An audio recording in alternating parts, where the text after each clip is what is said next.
Shruti, I just want to get your take on why do you think this has been put into place? What is the problem for which this is supposed to be the solution, and is it really going to help?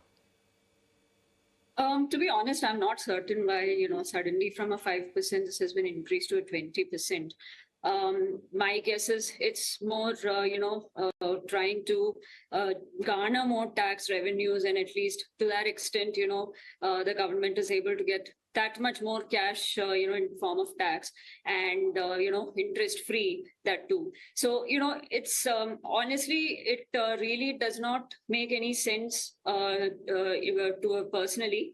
And I think where I also have a, bit of a trouble is, given particularly in credit card transactions, what would happen is not everybody pays off their credit card bills on time, right? So if, say, for example, this 20% is going to be collected through the credit card mechanism itself, then potentially we are looking at an interest on the TCS component also for the credit card user, right?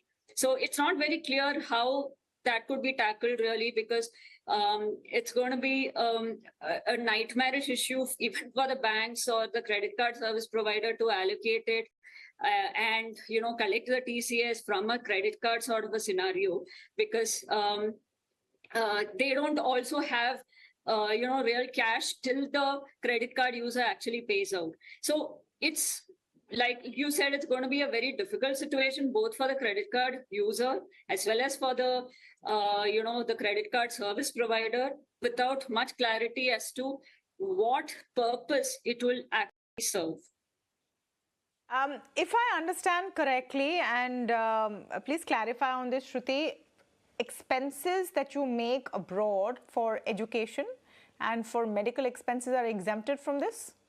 Or do you pay 20% TCS on that as well? So that, the Finance Act had mentioned, that is, the finance bill had clarified that there's no change as of now for that. So whatever is the current rate, so for example, I think it's 5% for, education abroad and purpose of medical treatment, and that too only in excess of 7 lakhs. So that will continue to remain without any change. So it's basically for these, the other foreign payments, particularly, foreign travels, that the 20% would apply.